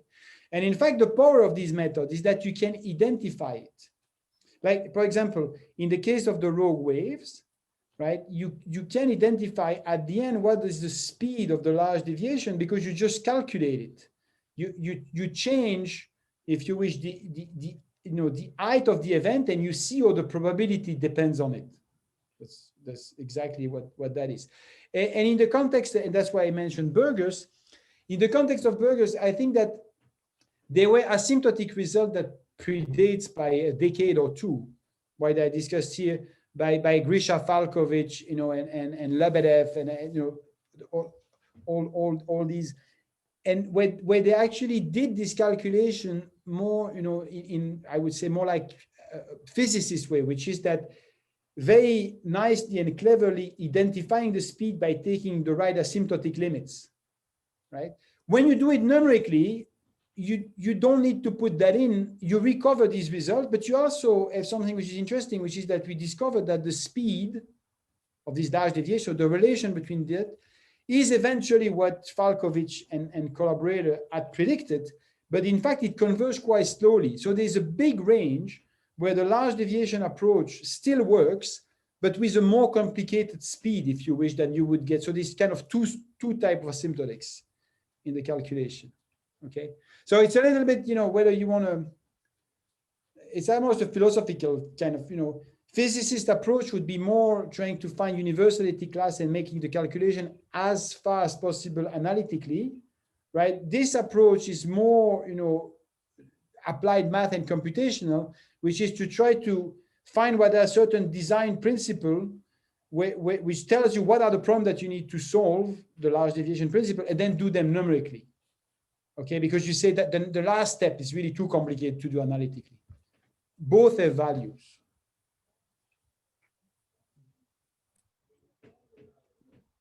All right, let's cycle through the first wave. David. Okay. I was just wondering if these ideas, if you can apply these ideas to systems which are kind of very complicated, but they look as if they should be, that fall within this theory. So, for example, if I look at your early plot, it looks like a plot of the geomagnetic field, for example. If you were to plot the Earth's magnetic field versus time, it does something for a certain time, and then and indeed it does deviate, and every so often it kind of makes it over the saddle to the other side. And You're talking about the zonal jet problem, or no? I'm thinking about the Earth's magnetic field problem. Ah, right. Yes. So if I were to just look at your plot, you had a plot of something that was at one level and it switched to the other, those are the kind of plots you see if people, you know, they show you the dipole moment of the Earth or something like that. And indeed, Right. it looks like it is deviating, you know, because the poles wander, and every so often they make it over the saddle to the other side, which is kind of in your theory. But so I was just wondering, you know, but it's a horribly complicated system. It's more complicated than your roadways. Can you say anything about that, such as? No, I mean, okay, so yes, nothing concrete, but I mean, again, there's like a pseudo philosophical statement I think is interesting here, which is that, I mean, if there is one take-home message that I would like to maybe convey, you know, to the community, right? Meaning, you know, people that do plasma physics or people interested in this geophysical example, is that, of course, I cannot promise, and I don't want to promise anything about what could actually be delivered by these tools, but they have maybe one potential, which is that if you have a complicated model that you think is accurate, for example, for the magnetization reversal, right, and fits, you know, is something where, well, analytically, you can't say much. And if you try to do asymptotics of some kind, where it's also quite complicated, maybe it's worthwhile to look at it with these numerical tools to see what happened, which is that, you know, the tools, if you do numerics in principle, or perhaps you can do it even with complex system. You don't need to go through this painful, you know, step, which is to try to take a model that you trust and then kind of reduce it to something which at the end is 1 or 2 dimensional, so that you can analyze it by more standard method, like, you know, writing the Fokker-Planck equation and solving that, or doing, right? There is a way maybe to do this more directly. Like, for example, this is what, you know, this is kind of old by now, but like, it's just these examples, right? I mean, I didn't discuss the movie and the thing that is here, but these are equations that were, you know, developed by and used by people at Eijnden. These are really Ginzburg-Landau equation, right? For the magnetic, what you see here is just the in-plane magnetization. It's like the color represent an angle in little ferromagnets, right? And if you want to do theory on this system, it's actually quite complicated. There is one way, which is that you can, you know, always think about Stoner-Wolfach type approximation. You say, well, you know, I have a system that is bistable, it's like a memory. And so I can just say, you know, it's either uniform in one direction or uniform in the other, like the blue and the red, right? And then you make approximation and you say, well, if it were to rotate as a block, what would be the rate that I obtain, right? And people have done that, but it really gives you the wrong answer, because if you actually, you know, you can use just a numerical tool and say, well, actually what happens if I look what is, you know, the pathway on this landscape? And as you can see, what the system does is that it kind of, I mean, it outsmarts what you could have guessed to find pathways that are low on energy. That's what happened. So I don't know about, you know, about magnetization reversal, you know, for the magnetic field. But if there are equations that are worthwhile, you know, that are trustworthy, like, you know, that you believe, it might be worthwhile to try to use this, you know, rare event technique. This is just one class, but there's many other things, like, you know, for that can be developed, right, to try to analyze what's going on. But we have, I mean, we have not done it. That's something that, you know, something, if this would come out of collaboration through talks like this, that would be wonderful. Okay, that's interesting. Thank you.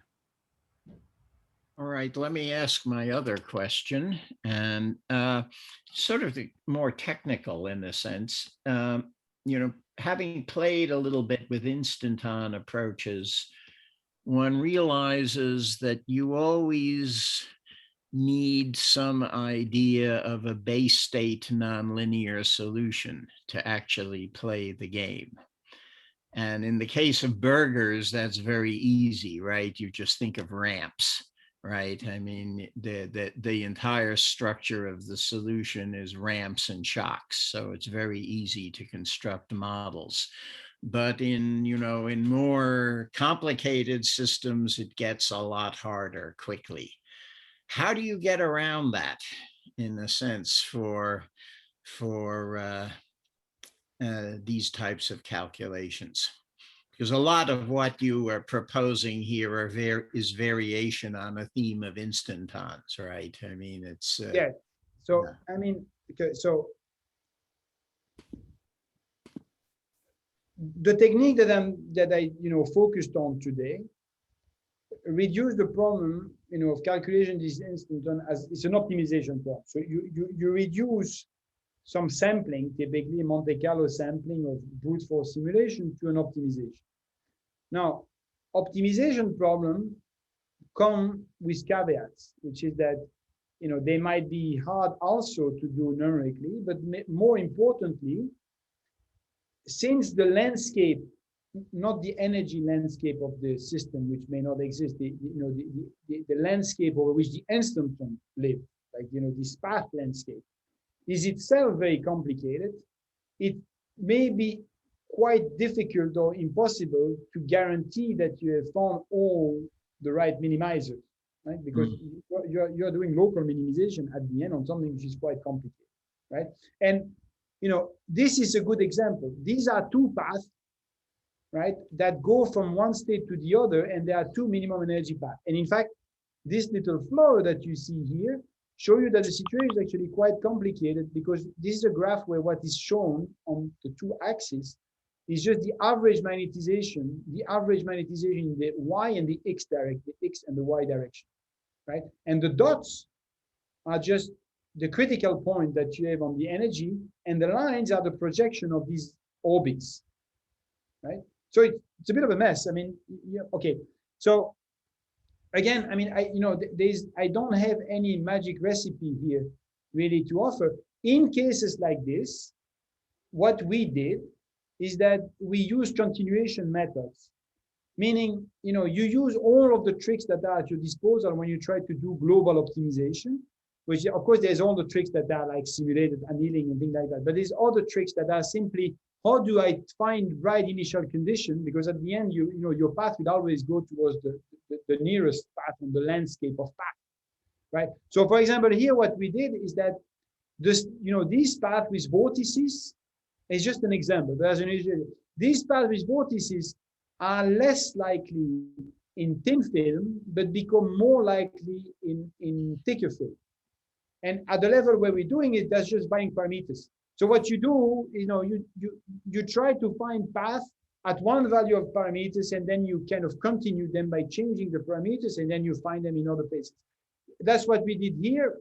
For example, like that, we are fairly confident that we found all of the paths within a band of action or energy, but it could be that there are other that we have not found. And I agree with you, in more complicated example, finding, making sure that you have found the right minimizers of the right instanton is by no means trivial. But I would say, again,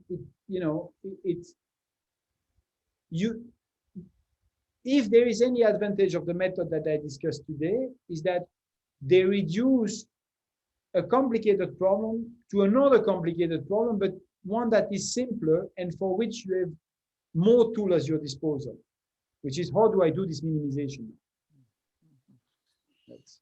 All right, thank you. Guillaume, did you have any further? Yeah, I have one, a quick one. It's probably a bit philosophical. I don't know how relevant it is, but a lot of what you're showing seems to be, well, it's a minimization of an action. So it looks like an Perturbations principle or something like that. Mm-hmm. If you were to choose another principle of evolution, for instance, let's say, I don't know, principle of least constraint or whatever, you probably would not have the same end states, the same instantons, the same PDF of tails, etc.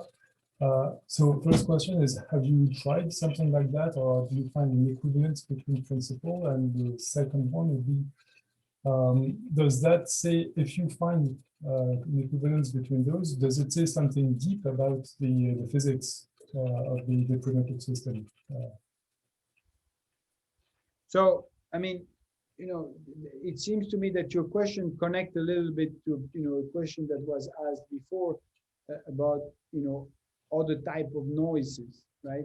So, you know, we have investigated different ways in which the random perturbation enters the picture. And so, you know, the one that I described here, which is just putting white noise, Gaussian white noise, is just one instance, but there are many other cases where you can apply these large deviation or derive these large deviation principle that gives you action that are quite different, right? Yeah, for example, you know, if you look at particle systems, right, then what you have typically is that what plays the role of small noise is the number of particles, and you can, you know, work into that level. There are other cases where it's the length of the time that plays the role of, you know, like for example, when you look at large deviation principle on large time for empirical averages in time, etc.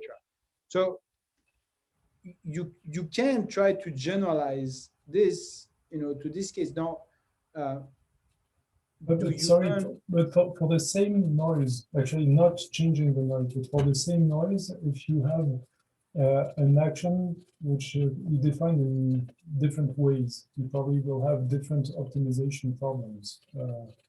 But you mean if you mean about the, because there's always two parts here, right? There is what is the large deviation action, right? And then what is the observable, right? So here I in this example, I am always minimizing the action as a boundary value problem where the endpoint are fixed, for example, to the metastable states. That's this case. In the case of burgers, is different. Is you're computing an expectation. So in fact, it's not the endpoint of the path that are fixed. Is one endpoint of the path, and the other one is the endpoint of the momentum, if you wish, that come from the expectation. But more generally, you could, for example, ask, what is the path that maybe this is what that minimizes the work or some dissipation that is a time integral over the path, right? In that case, what you have is that the action that you use that come from the dynamics remain the same, but there's a term that you need to add to it, which is different, over which you need to do the optimization. Does that make any sense? Like, for example, in this case here, right? Instead of optimizing just this guy, you could, here we optimize this guy, and the event is contained into the boundary condition here that says you want to have path that go from x0 to x. But you could imagine that you drop this and you add a term here, which is simply telling you what is the quantity of interest you'd like to calculate the expectation of. For example, you want to minimize, the dissipation, like some integral or whatnot. That would come in this way. This type of, the rogue wave problem is more of that class in some sense, because in the rogue wave, the end of the path actually is like a constraint on that is of a different nature. But you could imagine, like, for example, in the rogue wave, you could imagine asking what are the initial conditions that are such that not that the height is maximum at the time, but that the average of the height remain above a certain threshold. That would change, right? It's reducible to this. Again, I mean, that doesn't cover all cases, right? But if you want to, the bottom line is this, is that if you want to compute the expectation of some quantity over the solution of an equation like that or generalization, and that quantity could be itself a function of a time integral over x, etc., these methods in general can be applied. Okay. All right. Unless there are any further pressing questions, and I'm not seeing any. I'm sure we have more, but maybe we're more exhausted than Eric is. So let's thank Eric again for a great talk and putting up with a fusillade of questions. And, you know, really, we appreciate it. And I guess we see everybody back who's interested tomorrow morning at 9, right, Mr. Leader? Absolutely. Or tomorrow evening, depending on your time. Well, yeah, no, it's all a matter of location. So Thank thank you much. very much. Thank you. It was a pleasure. Bye-bye. Bye. Bye-bye.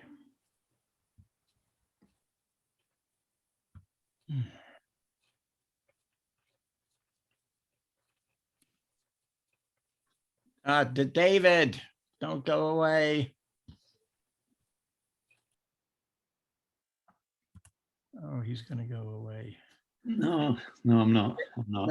I was just going Meet away. on my usual place in about 10 minutes. Yeah, if I can find your usual place. I'll send an email. Okay. Yeah. Okay. See you soon.